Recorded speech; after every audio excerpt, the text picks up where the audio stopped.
Baik, terima kasih. Assalamualaikum warahmatullahi wabarakatuh. Selamat sore dan salam sejahtera untuk kita semua. Jadi saya awali dulu ya.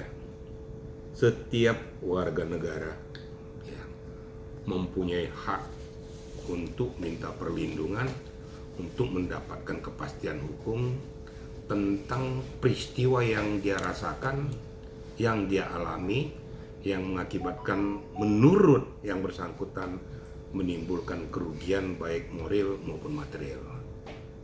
Ini dulu ya. Baru kita masuk kepada substansi permasalahan. Jadi saya mengantarkan media ini supaya tahu alurnya gitu. Ya jangan terpotong-potong.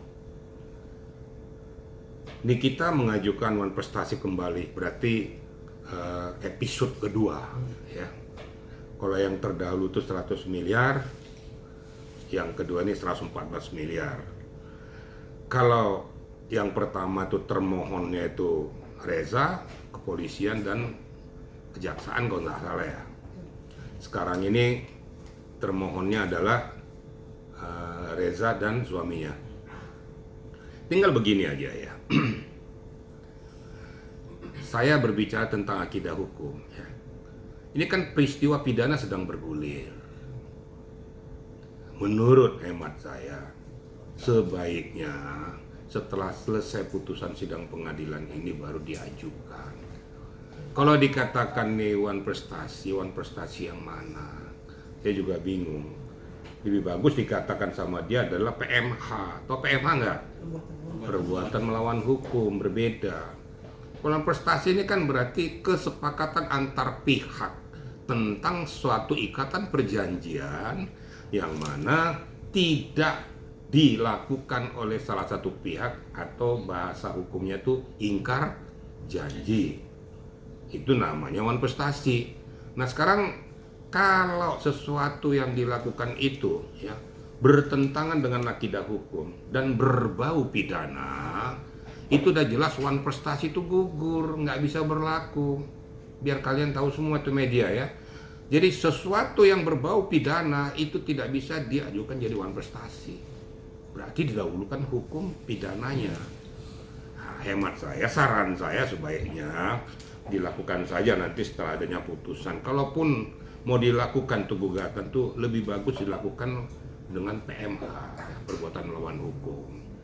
Perbuatan melawan hukum itu berarti kita meminta ada dua hal. Satu dibuktikan dan satu kita minta kepastian kepada pihak pengadilan bahwa apa yang saya lakukan ini benar. Nggak usah memaksa atau menjustis lawan kita itu bahwa dia tuh telah melakukan perbuatan melawan hukum. Itu malah absurd nanti. Dengan meminta kepada hakim pengadilan bahwa apa yang saya lakukan itu betul, itu secara tidak langsung menyatakan bahwa yang itu salah. Baru dilakukan langkah-langkah berikutnya. Jadi saya sampaikan kepada media biar tahu juga media ini hukum ya. Kira-kira gitu ya. Nah, kalau lagi-lagi disinyalir bahwa dilayangkannya gugatan dalam kasus ini sekali lagi untuk mematahkan pidana tersebut. Ya nggak bisa. Ini kan peristiwa pidana kan sudah berjalan. Saya sudah tahu maksud Anda itu apa. Ya. Kamu nggak usah ngomong pun saya sudah tahu isi kepalamu kemana tuh. Ya, yang dimaksudkan itu bahwa peristiwa pidana sudah berjalan, berarti menurut pengamatan daripada JP undang sidang majelis, berarti ini peristiwa sedang berlanjut, sedang berjalan. Buktinya sudah sampai kepada tahap pembuktian, menurunkan saksi, ahli dan lain sebagainya. Kalau dari awal tadi bahwa itu bisa menggugurkan, pada saat keputusan selah sudah diputus. Ternyata hakim tidak mengatakan keputusan selah, berarti masuk kepada materi pokok perkara, berarti berlanjut. Nanti sampai dengan akhir putusannya, sampai nanti tuntutan jaksa dilakukan. Nanti nggak berapa lama aja penuntutan, jadi nggak bisa gitu loh. Nah, ini yang kira-kira. Jadi sekali lagi saya ingatkan, apabila suatu peristiwa berbau pidana tidak bisa dilakukan manifestasi. Berarti harus didahulukan dulu yang pidana itu karena sudah berjalan di pengadilan. Saran saya seperti itu. Ya mudah-mudahan bahwa ini keputusan berbeda. Mungkin bisa saja berpihak kepada Nikita pada saat berpihak pada Nikita munculkan PMH itu. Mainkan, jangan wan prestasi. Kalau wan prestasi itu adalah kesepakatan antar pihak tentang suatu pokok permasalahan yang sudah disepakati oleh kedua belah pihak. Ternyata salah satu ingkar. Ingat loh ya. Jadi nggak tepat. Jadi lebih bagus PMH. Nah, ini saran saya, tapi kan tergantung kepada kuasa hukumnya. Nah, saya yang berbicara ini kan saya tahu porsi dan posisi hukum itu. Jadi kira-kira Pak Ferdian, satu lagi. Ini kan Diki kan udah hampir 210 hari lah, 7 bulan lebih lah ya. Dimana kan katanya semestinya udah harus dikeluarkan. Tapi bisa dijelasin nggak Pak Dian terkait pasal 26 dan 27 KUHP terkait masa penahanan yang sampai 400 hari, biar kita juga pada mengerti. masa penahanan seseorang itu 365 hari. 1 tahun.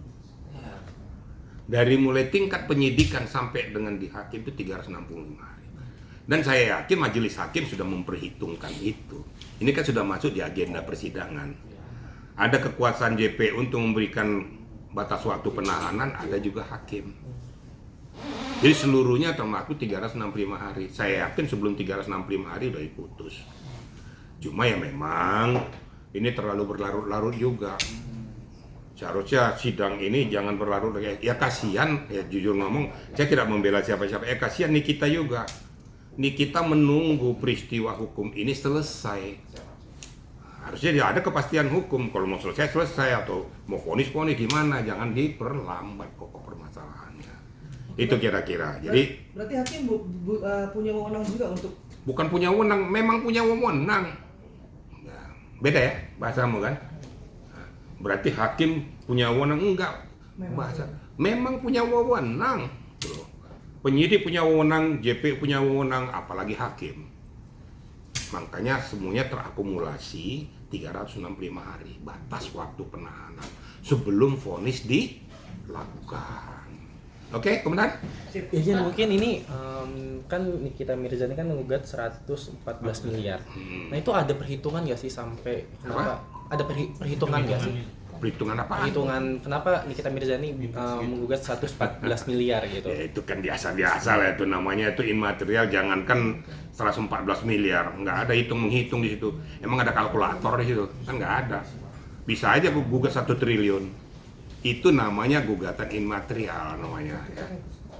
Jadi digugatnya tuh 114 miliar, bila penting digugat 115 miliar 250.000 3 rupiah, kan bisa kan? Gimana media? Benar kan? Nah, kalau namanya gugatan itu silakan aja, tergantung orangnya aja ya. Nah, kan enak kan gitu kan? Jadi jangan kau bilang ada batasannya, nggak ada. Emang pakai kalkulator, orang gugat tuh nggak kan pakai kalkulator. Mau-maunya aja itu, kan gitu. Dari 100 jadi 114. Tuh. Ya harapan saya tadi itu aja. Mudah-mudahan ini segera diselesaikan sehingga ada kepastian hukum apapun hasilnya. Saya tidak membela siapa-siapa, kalau memang sudah keputusan hakim berkekuatan hukum tetap. Kalau sudah hakim mengatakan berdasarkan keadilan, berdasarkan ketuhanan yang Maha Esa, berarti sah. Kalau sudah diputuskan palu berarti inkrah. Kalau nggak puas ya banding. Oke? Pak, terkait potongan video yang kemarin saya sempat tunjukkan ke Bapak juga tuh Pak, yang di dalam ruang persidangan kan awalnya itu sebelum suara azan ada di dalam ruang persidangan itu kan ada mukanya Reza Gladys dan suaminya, tapi break dijeda dengan karena azan gitu Pak. Terus akhirnya nggak ditampilkan lagi potongan video itu oleh saksi ahli gitu Pak. Karena ada surat dari RG katanya minta untuk tidak ditampilkan. Memang boleh seperti itu Pak? Ya, yang sebelumnya tergantung hakim ya. Jangan tanya saya. Ya kan? Emang aku hakim. Kalau mau ditampilkan atau tidak tergantung hakim. Jadi saya kalau posisi-posisi kedudukan kekuasaan seseorang saya nggak mau amputasi. Coba kau tanya sama saya penyidik, saya nggak mau jawab pasti. Itu kan kewenangan penyidik, bukan gue. Nah, itu kekuatan daripada kekuasaan hakim. Mau ditampilkan atau tidak itu nanti.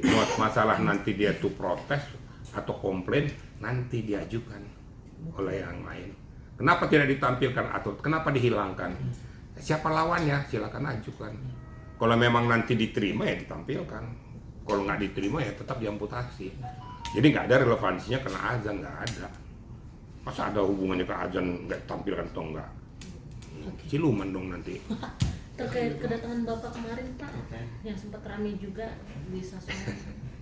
Jadi gini ya, kedatangan saya kemarin kebetulan ya, saya sedang mengikuti sidang pra peradilan ya, Pak RT ya, sidang pra peradilan, kebetulan saya kuasa hukumnya. Nah bersama dengan itu kan tahu aja media kan kalau saya udah datang kan dikerubuti langsung gitu kan, kerubuti pertanyaan-pertanyaan ya nggak apa-apa saya jawab. Kan adik-adik media ini kan dari saya semua, dimanapun berada pasti saya layani. Nah ketika saya masuk ke ruang sidang ribut semua, wah ini dia Pak Jenderal itu rupanya, wah rame. Tapi kan saya memberikan support aja, memberikan support kepada semuanya, ya biar tahu nih jangan salah-salah ya, support biar sidang berjalan soft, enak, jangan ribut-ribut. Kan saya bilang, kalian yang sidang ini jangan fans buta. Betul-betul fans itu sesuai dengan ukuran hukum. Salah katakan salah, benar katakan benar. Saya salam kan, Fahmi saya salam sama kuasa hukumnya. Itu secara pribadi kita sesama lawyer saling menghormati. Tapi ada hal-hal yang perlu kita kritisi gitu loh. Gitu kira-kira ya. Oke? Oke.